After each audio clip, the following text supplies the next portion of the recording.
Oke, sebelum kita mulai, waktu untuk bertanya 1 menit dan akan dijawab selama 2 menit oleh Pak Anies.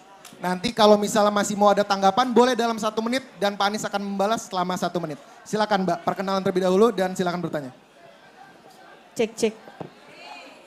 Assalamualaikum warahmatullahi wabarakatuh. Selamat siang semuanya.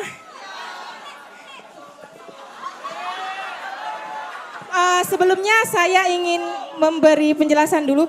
Mungkin pertanyaan saya ini udah saya rangkum, tapi jika lebih dari 1 menit saya minta maaf.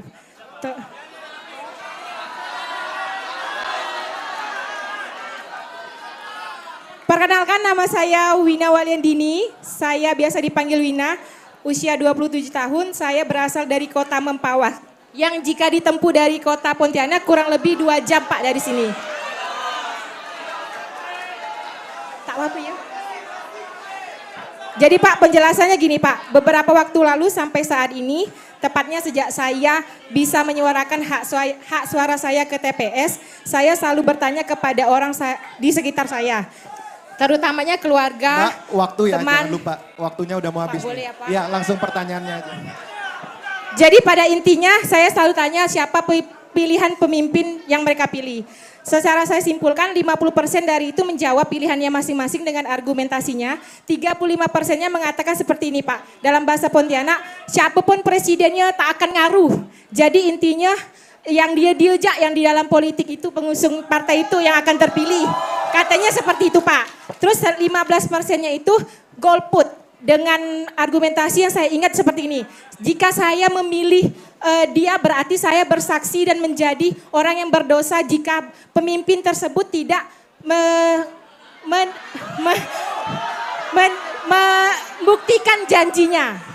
Jadi apa tanggapan Bapak dari pendapat tersebut dan bagaimana cara atau solusi langkah Bapak untuk meyakinkan kembali kepada rakyat Indonesia ini untuk mempercayai pemerintahan sekarang ini Pak. Terima kasih.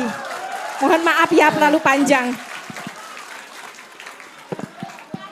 Ya gini, Wina ya, makasih Wina. Kita setiap 5 tahun sekali itu berhenti sejenak menentukan siapa yang memimpin 5 tahun ke depan. Ya, dan ketika 5 tahun ke depan kita akan menentukan siapa yang akan kita berikan amanat. Nah, ketika kita berbicara tentang siapa yang mau diberikan amanat, baik bagi kita nih sebelum memilih untuk melihat apakah di antara orang-orang yang dicalonkan kita bisa mengetahui rekam jejaknya. Bila dulu dia bisa memberikan apa yang dia rencanakan, maka insya Allah besok akan bisa. Bila dulu dia berjanji dan tidak menuntaskan, maka besok juga akan berjanji dan tidak menuntaskan. Nah, tapi jangan sampai karena yang pernah dulu bekerja tidak menuntaskan janjinya, lalu kita menghukum orang lain akibat pengalaman kita. Kan nggak fair dong, betul ya? Nah, jadi usul saya, ini adalah kesempatan. Dan bila kita memilih untuk tidak ikut-ikut, maka yang akan menentukan hasilnya yang ikut-ikut. Ya ikut-ikut tuh. Jadi misalnya nih, 100% penduduk yang ikut memilih hanya 40%, maka 40% nih, hasilnya nggak batal. Dengan bilang, oh 60% nggak ikut. Tidak, hasilnya adalah pilihan orang yang 40%. Nah justru menurut saya, teman-teman seperti Wina dan lain-lain, yang peduli tentang ide, peduli tentang gagasan, peduli tentang Indonesia, justru mereka yang harus mewarnai pilihan. Jangan sampai pilihan itu justru dilakukan oleh mereka-mereka yang tidak mengerti dengan detail. Apa yang terjadi? Bila itu muncul, yang punya logistik banyak, yang akan bisa membentuk opini karena banyak sekali orang yang tidak ikut di dalam pola-pola seperti diskusi ini. Ya, gitu Wina jawabnya.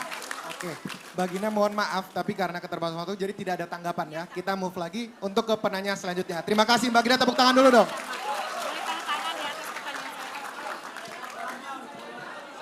Sabar.